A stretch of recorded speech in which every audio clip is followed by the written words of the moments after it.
If you felt like photography is getting weird lately, you're not imagining it. In 2026, the big shift isn't just new cameras or new presets. It's trust, attention, and how photos feel in a world where anything can be faked with AI.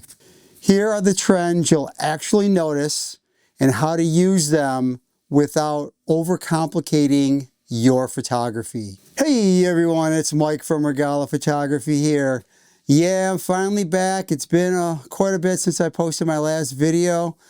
2025 really was a rough ending for me, and 2026, well, I had kind of a rough start. So between all my health issues that I had at the end of 2025, I ended up catching the flu, and that kind of went into 2026, and I was really kind of run down from that. So I'm back.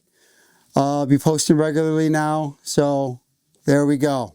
Let's get started with photography trends that you just cannot ignore in 2026. Now, the first trend is simple.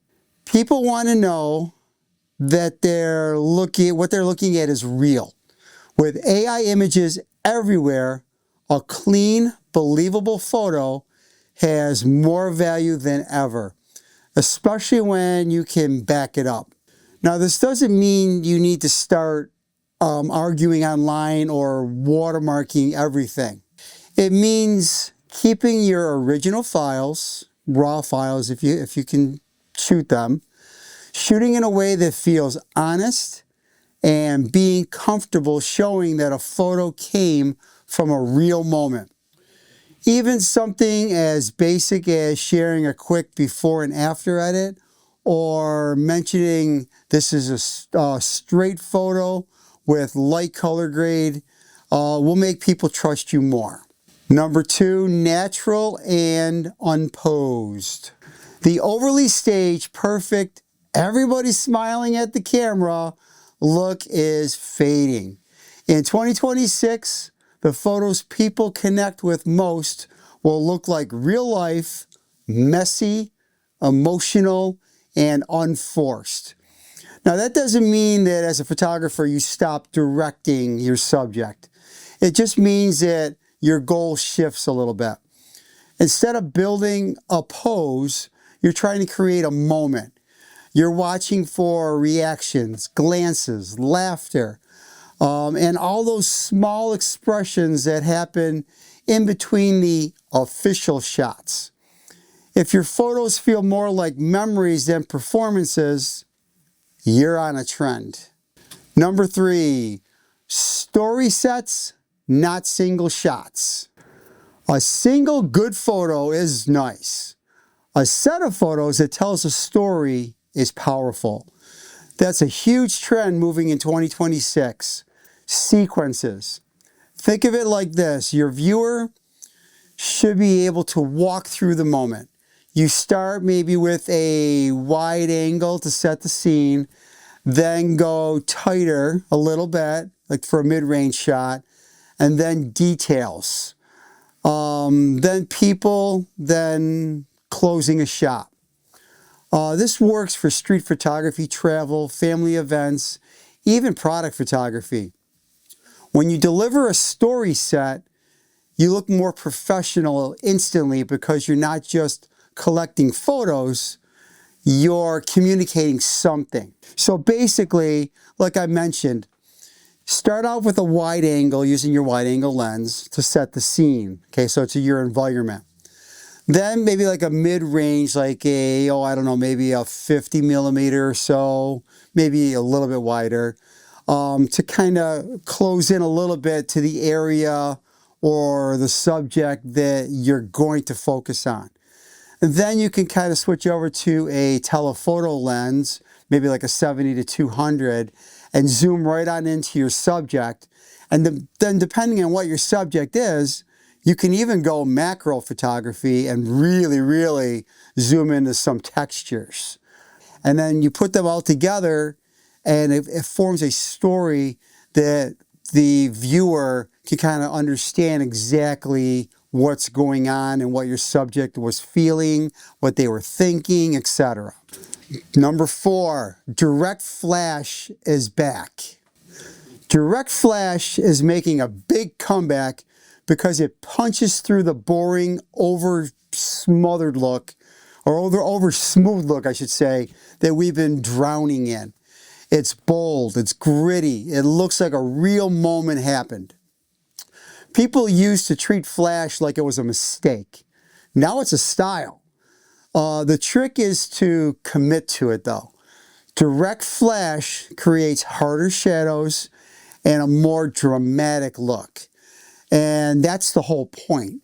It's not for every situation, but when you want energy, attitude, and that night out vibe, direct flash does it fast. Number 5, the film look, even on digital. Film isn't just back, it's becoming the comfort food look of photography. Not because film is magic, but because it feels human, it has texture, it has mood, and it isn't trying to be perfect. In 2026, the trend isn't extreme filters that scream preset. It's film-inspired editing that feels believable.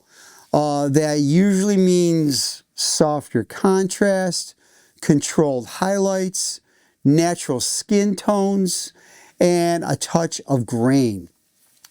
The goal is consistency. If your photos have a clear, repeatable look, people will start recognizing it as your style.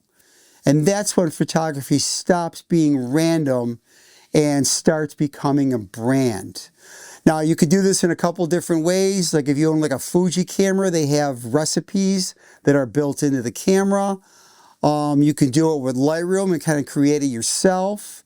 Or you can use something like Dehancer, which is an actual film look plugin for Lightroom and Photoshop that you can use very popular film stocks and apply them to your photos. So check them all out. I do have a link down below for a discount on Dehancer if you're interested in it. Okay, number 6, vertical first. Now this one is blunt. Most people will see your work on a phone. So vertical framing is not even optional anymore. I can't really stand vertical framing, but you got to kind of go with it. You can still shoot horizontal, but you need to start thinking, well, will this work vertical too? Because discovery happens on vertical platforms. Even if you're a landscape shooter, vertical compositions can be instantly strong. Tall trees, buildings, waterfalls, portraits, street scenes. Vertical is very powerful. If you ignore it, you're basically choosing to hide your work from how people will actually consume it. If you want to be discovered, you got to post your photos on social media.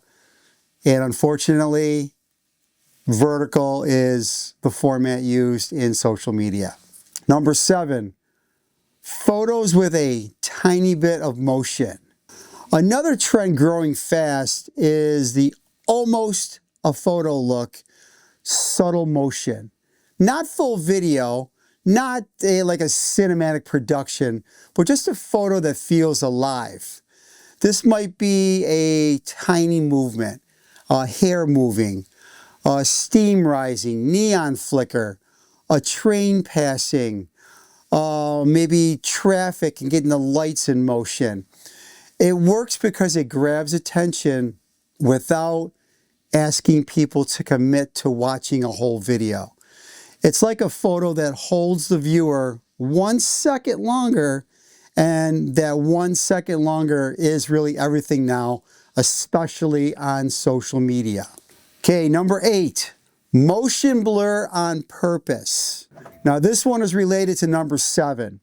For years, photographers acted like blur was always a mistake. In 2026, blur is coming back as a creative tool because it shows energy and emotion. A sharp photo can feel frozen or static. Motion blur can feel real. It can show speed, chaos, excitement, mood, and of course, motion. The key is intention. One part of your image stays readable or in focus, while the motion adds atmosphere. It looks artistic, but not sloppy. The trend is perfectly imperfect, and controlled blur fits right into that. Number 9, imperfect is the new perfect. This might be the biggest mindset shift. Polished perfection doesn't impress like it used to. Nowadays it can look fake. So photographers are leaning into the human side, grain, texture, off-center framing, I should say, lens flares, real expressions, real environments. Not bad photography, just photography that doesn't look like it was manufactured by a computer, i.e. AI. When your work has personality and small imperfections, it can actually feel more premium because it feels authentic. Number 10, photo and video together. In 2026, clients and audiences want both. They want stills for their thumbnails and websites and prints, and then they want short video clips for reels and social media. The trend is bundling. Same shoot, 2 outputs. And it doesn't have to be complicated. You can grab a few short clips while you're already shooting photos. You've instantly doubled what you can deliver. This isn't about becoming a filmmaker. It's about staying relevant where the attention is going. And what you can also do is maybe get like a small action camera or even your phone, and you can attach it to the top of your camera.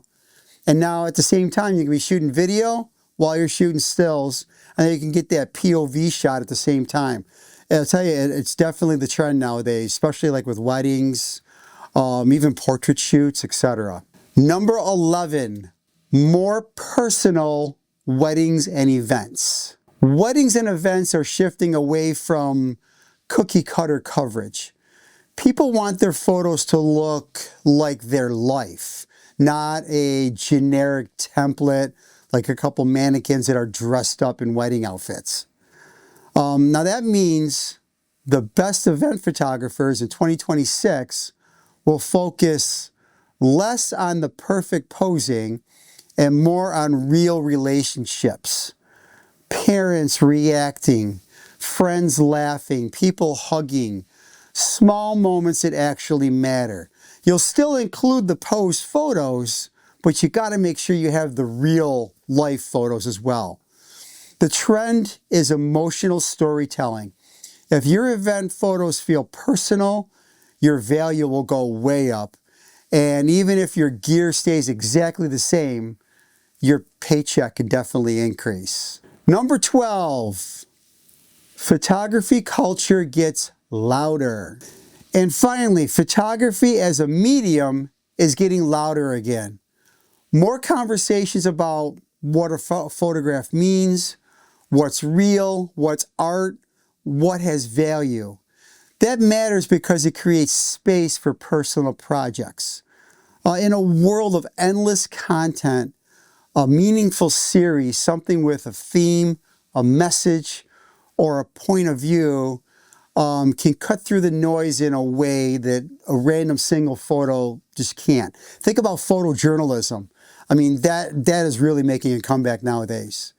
In 2026, photographers who build bodies of work will stand out. So it builds your portfolio, but it's not as random, it's more focused. So if you want to be ahead in 2026, don't obsess over gear. Pay attention to trust, story, and feel. Create photos that look real, build simple story sets, embrace styles that show personality. And make your work easy to view on phones. That's where photography is really heading. And honesty, it's the better direction than chasing perfection. But also on a side note, don't necessarily chase trends either. Know what they are, know how to do the trends, because what's going to happen is you're going to get a client, especially like wedding or portrait photographers, that might want some of these. And if you don't know what they're talking about and you can't produce a few photos that revolve around those trends, you just might lose a customer. So make sure you know the trends, but don't necessarily chase them. Have a blessed day, everybody.